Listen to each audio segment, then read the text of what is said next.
মার্কিন president Donald Trump যে বাণিজ্য যুদ্ধের সূচনা করেছেন, হঠাৎ করেই তার কেন্দ্রবিন্দু আরও নির্দিষ্ট হয়ে উঠেছে। পুরো বিশ্বের সঙ্গে লড়াইয়ের বদলে এখন এটি অনেকটাই আমেরিকা বনাম চীন যুদ্ধ হয়ে উঠেছে। বেশ কতগুলো দেশের উপর আরোপিত উচ্চহারের তথাকথিত প্রতিশোধমূলক শুল্ক 90 দিনের জন্য স্থগিত করা হলেও বেশিরভাগ দেশের উপর সার্বিকভাবে 10% শুল্ক বলবৎ রয়েছে। শুধু চীনের ক্ষেত্রে চিত্র উল্টো। উচ্চহারের শুল্কে বিরতি দেওয়ার বদলে চীনের উপর 125% শুল্ক আরোপ করল আমেরিকা। ট্রাম্প বলেছেন, মার্কিন পণ্যের উপর চীনের পাল্টা 84% শুল্ক আরোপের ঘোষণার পরিপ্রেক্ষিতে চীনের উপর শুল্ক হার বাড়িয়েছে আমেরিকা। চীনের পদক্ষেপকে অসম্মানজনক বলেও আখ্যা দিয়েছেন প্রেসিডেন্ট ট্রাম্প। তবে বিশেষজ্ঞদের ধারণা, যেহেতু চীন বিরোধী বার্তার মধ্য দিয়ে হোয়াইট হাউসে বসেছেন ডোনাল্ড ট্রাম্প, এটি শুধু প্রতিশোধই নয়, এর পেছনে আরও গভীর উদ্দেশ্য রয়েছে। বিশেষজ্ঞদের মতে, প্রেসিডেন্ট হিসাবে তার প্রথম মেয়াদের অসমাপ্ত কাজের অংশ হিসেবেই এসব করছেন ট্রাম্প। এমনকি তিনি সাংবাদিকদের এও বলেছেন, আগে আমাদের সঠিক কাজ করার সময় ছিল না, যা আমরা এখন করছি। আর এই সঠিক কাজের উদ্দেশ্য একটাই, চীনকে যে বিশ্বের কারখানা বলে ধরা হয় সে ধারণাকে পুরোপুরি পাল্টে দেওয়া। বিষয়টি কতটা গভীরভাবে ডোনাল্ড ট্রাম্পের চিন্তাধারার সাথে সম্পর্কিত তা বুঝতে চলুন ফিরে যাই সে সময়ে যখন কেউ তাকে প্রেসিডেন্ট ক্যান্ডিডেট হিসেবেও চিন্তা করেনি। 2012 সাল। বৈশ্বিক ব্যবসায়িক নেতা থেকে শুরু করে খ্যাতনামা অর্থনীতিবিদরা কেউই আমেরিকার সাথে চীনের বর্ধিত বাণিজ্যে কোনো সমস্যা দেখতে পাননি। কেননা এটি বৈশ্বিক প্রবৃদ্ধিতে অবদান রাখছিল, প্রচুর পরিমাণে সস্তা পণ্যের যোগান দিচ্ছিল এবং চীনের শিল্প খাতের শ্রমিকদেরও সমৃদ্ধ করছিল। এছাড়াও এই বর্ধিত বাণিজ্য বহুজাতিক কোম্পানিগুলোর জন্যও সুযোগ তৈরি করছিল। কোম্পানিগুলো তাদের পণ্য চীনে নতুন গড়ে ওঠা মধ্যবিত্ত শ্রেণীর কাছে বিক্রি করতে পারছিল।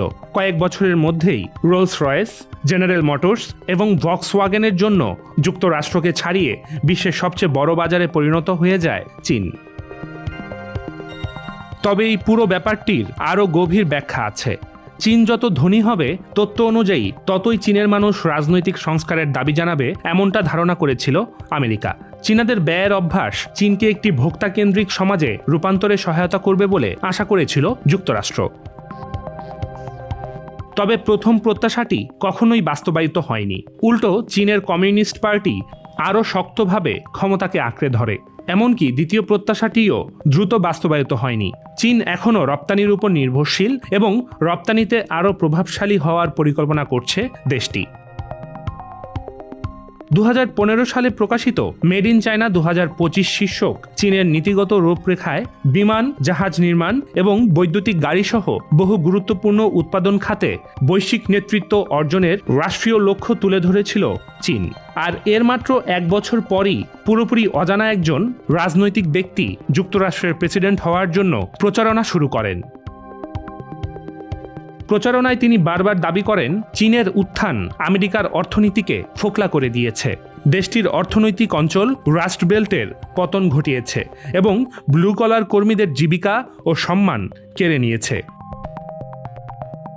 ট্রাম্পের প্রথম মেয়াদের বাণিজ্য যুদ্ধ প্রচলিত রীতিনীতিকে ভেঙে দেয় এবং প্রতিষ্ঠিত ঐক্যমতকে ছিন্ন ভিন্ন করে ফেলে।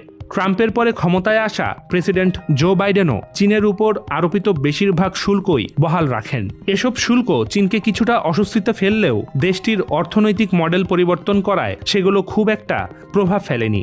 ওয়ালটন আবারো মিলিয়নিয়ার অফারে ওয়ালটন ফ্রিজ কিনে আপনিও হয়ে যেতে পারেন মিলিয়নিয়ার। বর্তমানে বিশ্বে যত বৈদ্যুতিক গাড়ি তৈরি হয় তার 60%ই হয় চীনে। গাড়িগুলোর বেশিরভাগই চীনের নিজস্ব ব্র্যান্ড এবং গাড়িগুলোর 80% ব্যাটারিও চীনেই তৈরি হয়। তাই ট্রাম্প এখন আবারও ফিরে এসেছেন শুল্কের পাল্টাপাল্টি বৃদ্ধি নিয়ে। পরবর্তীতে কি হবে তা নির্ভর করছে দুটি গুরুত্বপূর্ণ প্রশ্নের উত্তরের উপর। প্রথমত, চীন আলোচনার প্রস্তাব গ্রহণ করবে কিনা, আর দ্বিতীয়ত, আলোচনার প্রস্তাবে চীন যদি রাজি হয়ও তাহলে কি তারা আমেরিকার চাওয়া বড় ধরনের ছাড় দিতে রাজি হবে কিনা। এই ছাড়ের মধ্যে রয়েছে চীনের রপ্তানি নির্ভর অর্থনৈতিক মডেলের পুরোপুরি সংস্কার। শক্তিশালী রপ্তানি খাত এবং কঠোরভাবে সুরক্ষিত অভ্যন্তরীণ বাজারকে কেন্দ্র করে গড়ে উঠেছে চীনের অর্থনৈতিক শক্তির দৃষ্টিভঙ্গি। এই দৃষ্টিভঙ্গি চীনাদের জাতীয় পুনর্জাগরণ এবং একদলীয় শাসন ব্যবস্থার শ্রেষ্ঠত্বের সঙ্গেও গভীরভাবে জড়িত। যেমন আমেরিকান প্রযুক্তি কোম্পানিগুলোর জন্য চীনাদের বাজার খুলে দেওয়ার সম্ভাবনা কম, কেননা তারা তথ্যের কড়া নিরাপত্তায় বিশ্বাসী। তবে তৃতীয় একটি প্রশ্নও রয়েছে এবং আমেরিকাকেই এর উত্তর দিতে হবে। যুক্তরাষ্ট্র কি এখনও মুক্ত বাণিজ্যে বিশ্বাস করে? ডোনাল্ড ট্রাম্প প্রায়ই বলেন, শুল্ক একটি ভালো জিনিস, তবে কেবল শেষে পৌঁছানোর উপায় হিসেবে নয়, নিজেদের জন্য শেষের উপায় হিসেবেও। দেশের অভ্যন্তরীণ বিনিয়োগে উৎসাহ যোগাতে আমেরিকান কোম্পানিগুলোকে বিদেশি সাপ্লাই চেইন দেশে ফিরিয়ে আনতে উদ্বুদ্ধ করতে এবং রাজস্ব আয় বাড়াতে সুরক্ষামূলক প্রতিবন্ধকতার উপকারিতা নিয়েও কথা বলেন ট্রাম্প। আর যদি বেইজিং মনে করে শুল্কের আসল উদ্দেশ্যই সেটি, তাহলে তারা হয়তো সিদ্ধান্ত নিতে পারে যে আলোচনার কিছুই নেই। অর্থনৈতিক সহযোগিতার ধারণাকে সমর্থন করার বদলে বিশ্বের দুই বৃহত্তম পরাশক্তি হয়তো এমন এক প্রতিযোগিতায় আটকে যাবে যেখানে জয়ী সব পাবে। আর তাই যদি ঘটে, তবে সেটি হবে পুরনো ঐক্যমতের সম্পূর্ণ পতন এবং সম্পূর্ণ ভিন্ন বিপজ্জনক ভবিষ্যতের সূচনা। Desk report, the financial express.